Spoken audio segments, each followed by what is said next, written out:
Nous nous retrouvons sur le plateau d'Inclusion for Change pour parler de l'insertion professionnelle des anciens détenus. Simon Vandenbroek, je voudrais commencer par vous. Je rappelle que vous travaillez à l'ATIGIP qui dépend de l'administration pénitentiaire au ministère de la Justice.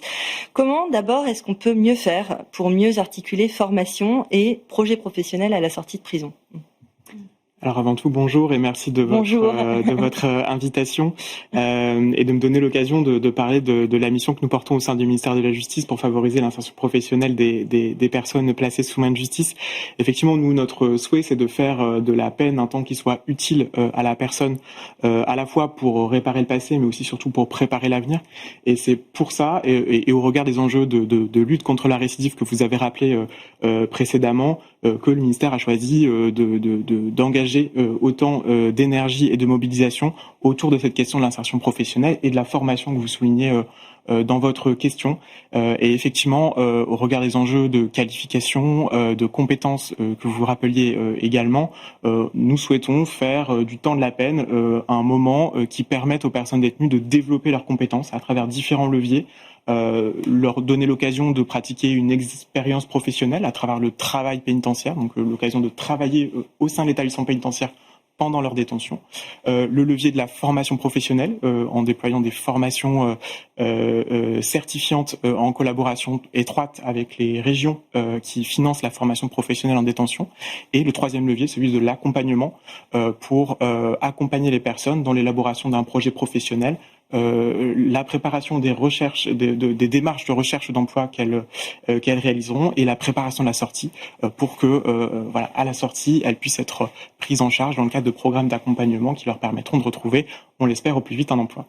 Comment est-ce que vous définissez en fait ces formations ? Est-ce que vous le faites en lien justement avec les bassins d'emploi, avec les régions, avec les entreprises locales ? Quelle est la méthodologie que vous utilisez ? Alors effectivement, on le fait en lien très étroit, établissement pénitentiaire par établissement pénitentiaire, avec les régions dont je vous parlais précédemment, qui ont aussi l'expérience des besoins des entreprises, puisqu'elles développent également des programmes de formation à l'extérieur. On le fait également en lien très étroit avec le service public de l'emploi, et je pense en particulier au réseau France Travail et au réseau des missions locales qui accompagnent plus particulièrement les jeunes de moins de 26 ans. Et donc, on met en commun cette expertise et l'analyse des besoins des entreprises pour proposer en détention des formations sur des activités, des compétences et des métiers qui sont recherchés ensuite sur le marché du travail et qui ont des perspectives d'avenir. L'objectif étant d'ouvrir les perspectives et les opportunités professionnelles pour les personnes qui nous sont confiées. Laure Garnier, bonjour. Vous êtes directrice, donc je le disais, de l'association SPIL, Sortir de prison, intégrer l'entreprise. Est-ce que vous pouvez me décrire le travail que fait votre association en amont aussi de la sortie de prison, c'est-à-dire que pendant la détention, et quels sont les constats que vous posez sur les dispositifs institutionnels qui sont favorables à la réinsertion professionnelle après la détention ? Oui.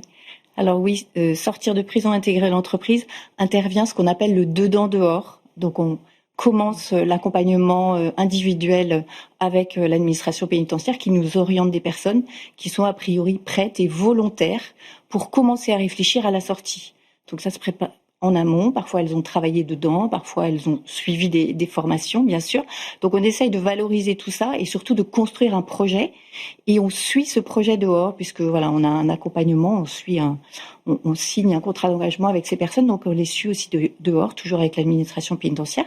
Souvent elles sont en aménagement de peine, donc elles sortent pas directement. Et on suit cette évolution qu'on a préparée dedans, puisque quand on sort, c'est pas toujours facile. On veut se réinsérer, mais il peut avoir des difficultés. Mais on a un projet qui peut évoluer et on sait que le travail est quand même un pilier pour la réinsertion et donc pour la non-récidive. Et SPIL a été créé par des entreprises, par le fondateur de M6, qui s'est dit les entreprises ont un rôle à jouer, et donc pour oser accompagner des personnes sous main de justice, pour oser leur proposer un emploi. Donc il y a vraiment un enjeu social, un enjeu sociétal et un enjeu économique, parce que toutes ces personnes ont des compétences. Et pendant le reportage, on voyait que des craintes quand même par les personnes d'être stigmatisées en arrivant, même pas en arrivant en emploi d'ailleurs, au moment de postuler. Comment on fait pour lever cette appréhension Comment on fait aussi pour empêcher ou éviter cette stigmatisation par les employeurs ? Alors moi, je leur dis souvent, déjà, c'est pas écrit sur ton front que tu es sortant de prison. Donc voilà, on travaille avec eux sur l'estime de soi parce qu'ils ont des compétences, ils en ont parfois développé en détention, ils en ont parfois développé avant par leurs bêtises. On est ici, on peut parler de compétences transférables. Ils en ont pas forcément l'idée. Donc, on fait un bilan de compétences avec eux finalement. Donc, ils se disent, ah oui, j'ai envie de quelque chose et j'ai la possibilité de. Alors que cette possibilité, ils l'ont parfois même pas imaginée. Donc, on fait un CV, on fait des simulations d'entretien. On est très terre à terre. Je viens du monde de l'entreprise avant d'être dans l'économie sociale et solidaire. Donc, je vois aussi ce qu'attendent les entreprises et je leur dis. Ce n'est pas parce que tu es un pauvre sortant de prison, mais parce que tu es une personne et que tu as des compétences. Donc, c'est pas écrit. Donc, avec tout ça, ils trouvent aussi parfois eux-mêmes. Et sinon, on a aussi, nous, tout un réseau de partenaires avec qui on discute beaucoup. Mais généralement, tout le monde dans l'entreprise ne sait pas que la personne est sous main de justice. C'est pas obligé de le savoir. Donc, vous dites qu'il n'y a pas besoin de déstigmatiser parce que, en fait, c'est pas un sujet de discussion. S'il y a besoin. S'il y a besoin quand même, bien sûr, parce qu'il faut rassurer l'entreprise. C'est vraiment un regard double. L'entreprise doit changer le regard sur la personne sortant de prison, l'ex-détenu, mais la personne aussi doit changer le regard sur l'entreprise. Parfois, ça lui fait peur, justement, je vais être stigmatisée, mais non, tu as des choses à apporter, l'entreprise a des choses à t'apporter. Donc, voilà, c'est du gagnant-gagnant, mais c'est pas par une position basse, en fait. Et les entreprises ont peur, mais on discute. Et quand il y a des associations comme SPIL, mais comme d'autres aussi, qui accompagnent la prise de poste, c'est comme tout salarié autre. Une prise de poste, elle est importante. Il peut y avoir des peurs des deux côtés. Il faut accompagner. Donc, souvent, chez nos partenaires, les responsables RH qui font des entretiens savent que la personne est sous main de justice puisque ça vient de sortir de prison, enfin de notre association. On discute avec les personnes, est-ce que tu assumes aussi que tu es passé par la détention ? La plupart l'assument tout à fait, parce qu'il y a un après. Ils n'ont pas pris perpète, la société doit aussi les accueillir. Voilà, donc le RH le sait, généralement le manager, mais après dans l'équipe, nous conseillons que les autres personnes. Et puis petit à petit, les personnes peuvent le dire aussi, voilà, quand elles ont plus confiance, et les salariés parfois le découvrent en disant ah bon, et voilà, ça démystifie aussi. Ça, c'est quand il y a des belles histoires. Simon van den Broek, justement pour poursuivre sur précisément les freins, quel est l'outillage que vous fournissez aux entreprises justement pour lever ces freins dans un engagement auprès des personnes qui étaient détenues comment vous faites pour embarquer les gens, les faire venir peut-être au sein du SPIL ou pour les mobiliser? Oui, alors je souscris totalement au besoin de sensibiliser de part et d'autre pour déconstruire un grand nombre de représentations, qui ont parfois des fondements, parfois pas. Et donc voilà, nous on croit beaucoup, on va beaucoup au devant des entreprises. On a beaucoup développé ces approches ces dernières années. On croit beaucoup à la rencontre, et donc on essaye de démultiplier les occasions de faire se rencontrer des personnes détenues, des ex-personnes détenues, avec des acteurs du monde de l'entreprise. Ça peut prendre plein de formes différentes. Les journées découvertes organisées par la Fondation M6 qui font l'objet du reportage en sont un merveilleux exemple. On accueille également donc en détention des entreprises qui font la démarche de venir installer un atelier de travail pénitentiaire au sein de l'établissement pénitentiaire au profit du travail des personnes détenues. C'est une manière, pour le coup, c'est la manière la plus impliquante de s'engager sur ce sujet. Hyper concrète, qui sert aussi leur objectif de production, leur objectif économique. Mais il y a aussi plein d'autres façons d'impliquer les entreprises sur ce sujet, qui vont de venir faire découvrir son métier en détention pour ouvrir les horizons professionnels des personnes détenues, qui peuvent être participer à un job dating pour des personnes qui ont une sortie qui est proche. Ça peut être également accueillir en immersion professionnelle dans sa propre entreprise quelqu'un pour qu'il puisse découvrir un métier, préparer un recrutement, ou un projet de formation.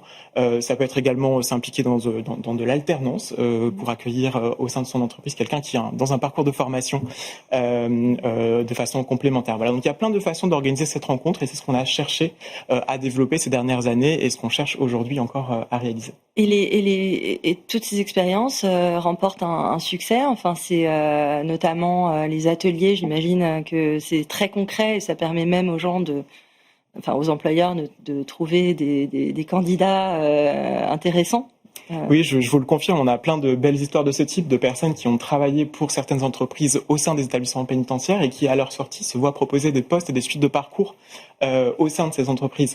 Et effectivement, on a pour objectif au ministère de la Justice de développer le travail pénitentiaire, d'en proposer davantage. Et donc, on a mené un important travail de sensibilisation, d'information de cette possibilité qui reste assez méconnue des entreprises. Et donc, depuis le début de l'année 2023, on a accueilli 75 nouveaux ateliers de travail pénitentiaire avec des entreprises qu'on a réussi à convaincre de se lancer avec nous dans cette belle aventure. Bravo. Merci. Et donc dans les équipes, pardon, excusez-moi, j'en perds mon latin tant tout ça est inspirant. Dans les équipes également, Laure Garnier, comment est-ce qu'on prépare l'arrivée d'une personne qui sort de prison ? J'imagine que vous allez me dire, comme dans n'importe quelle équipe, néanmoins, il y a peut-être des clés, des choses qui se préparent d'un point de vue managérial. D'une manière particulière. Plutôt, comme je disais tout à l'heure, plutôt au niveau des responsables RH et des managers. Moi, je pense que c'est pas obligatoire que tout le monde sache que la personne est sous main de justice. Ça peut aussi se préparer parce que parfois elles vont avoir un bracelet, donc c'est des personnes qui ont aussi quelquefois des horaires à respecter puisqu'elles sont toujours sous main de justice. Mais encore une fois, ça n'empêche pas leur employabilité. Il faut qu'en effet le manager sache que puisse comprendre que la personne ne peut pas aujourd'hui, en tout cas immédiatement, faire des heures supplémentaires, mais sinon les horaires se changent à partir du moment où le manager le sait, tout ça est positif. Mais on discute aussi avec eux, on fait des points réguliers avec les personnes détenues, mais aussi avec les managers pour voir si ça se passe bien, s'il y a des choses à faire évoluer. Mais encore une fois, c'est comme une prise de poste assez traditionnelle. Comme vous l'avez dit, Maya, tout à l'heure, c'est des personnes qui sont quand même a priori assez éloignées de l'emploi parce qu'elles ont quand même pas beaucoup de diplômes en rentrant en détention, mais elles découvrent un monde qui, s'ils les accueillent, souvent ces personnes, elles ont très envie en fait. Donc moi, souvent les employeurs me disent tu me proposes une personne qui a envie, une personne qui arrive à l'heure et une personne qui a qui a envie de s'engager et qui va pas disparaître. Et nous aussi, on mobilise aussi les personnes en disant regarde, on te fait confiance. Donc profite peut-être de cette chance et il y a vraiment tout un regard qui change et puis les entreprises aussi, elles ont, comme un petit peu la société civile, elles ont peur de ce qu'elles connaissent pas. Donc comme disait Monsieur Van den Broek tout à l'heure, on les invite à faire aussi des visites en détention.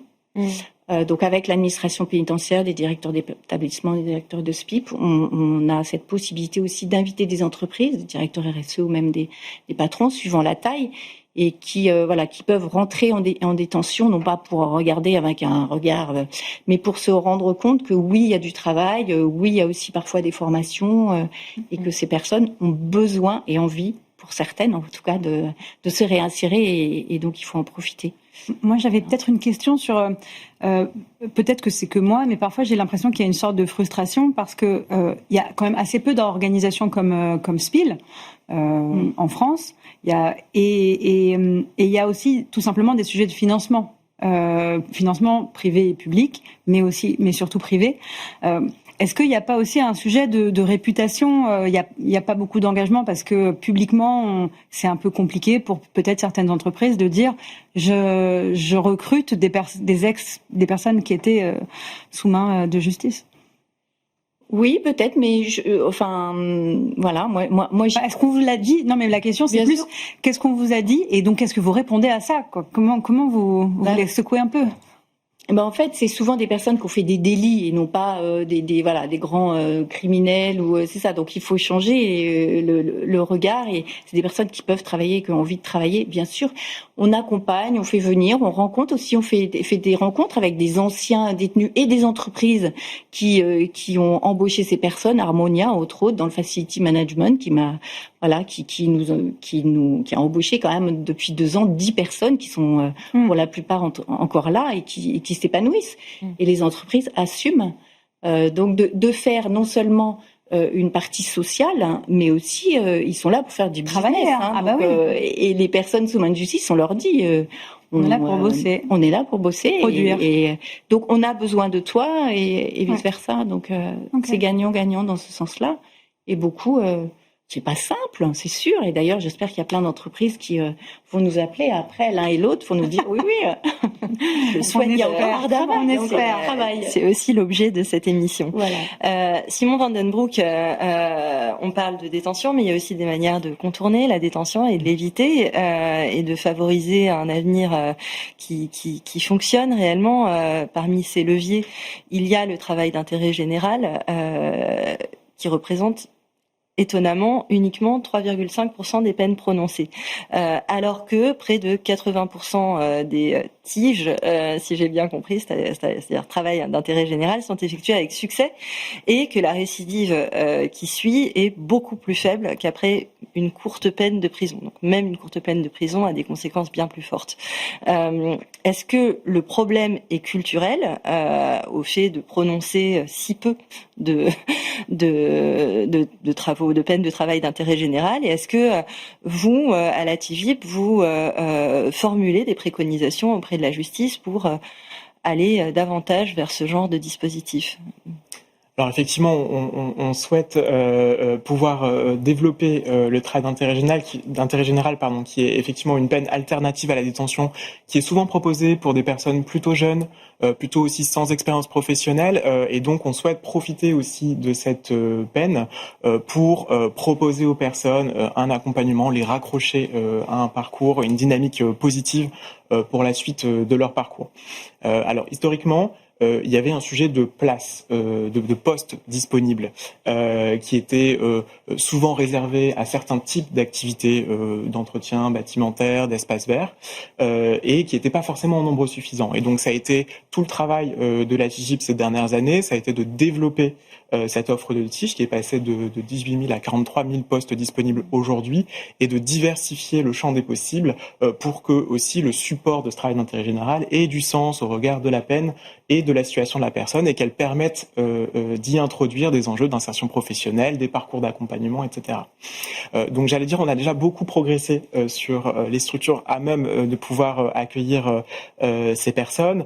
Ça peut être des associations, ça peut être des structures publiques. Depuis quelques mois maintenant, ça peut être des structures de l'économie sociale et solidaire, et actuellement en cours d'expérimentation des sociétés à mission. Et donc on a vraiment élargi le champ des possibles. Reste maintenant à ce que le prononcé par les juridictions, prononcé de ces peines, se développe. Mais comme vous le savez, les juridictions sont bien sûr indépendantes dans leurs décisions. En tout cas, nous, on a cherché à mettre à leur disposition tous les outils qui leur permettent de se saisir de cette peine alternative à la détention. Oui, parce qu'en fait, le constat dans tout ce qu'on se dit depuis tout à l'heure, c'est que tout ce qui existe comme dispositif fonctionne, et c'est terriblement frustrant en fait de voir à quel point c'est peu utilisé compte tenu des résultats extraordinaires que ça a. Alors, enfin, extraordinaire, peut-être que je suis un peu romantique, mais en tout cas, enfin, il y a quand même des choses qui sont prometteuses, et on aimerait que ce ne soit que ça. Donc merci pour ces éclairages. Moi, si je peux me permettre, parce que depuis le début de l'émission, peut-être on le dit pas, on parle des personnes, mais en fait, ce sont majoritairement des hommes. Et ce qu'on voulait quand même souligner, c'est que il existe aussi des femmes dans les prisons, mais qu'elles représentent un petit pourcentage. Vous nous disiez 3,5%.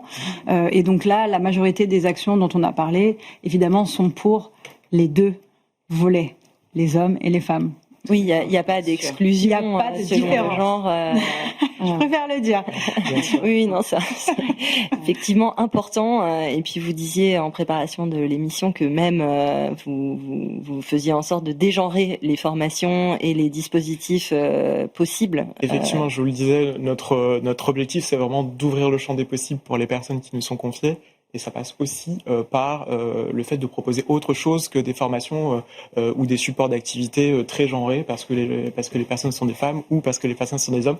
Voilà. Et donc on a une grande diversité et on développe aussi les activités de travail et de formation qui accueillent un public mixte, voilà, pour reproduire autant que possible les conditions d'un environnement de travail ou de formation qu'ils ou elles connaîtront à l'extérieur. Cette émission se termine déjà. Je vous remercie beaucoup de l'avoir écoutée. Merci à vous, Simon Vandenbroek et Laure Garnier, d'être venus sur ce plateau. Merci Maya pour votre venue également et ce partenariat auquel on tient tant. La saison 2 de Inclusion for Change prépare de très beaux épisodes. Rendez-vous donc le mois prochain.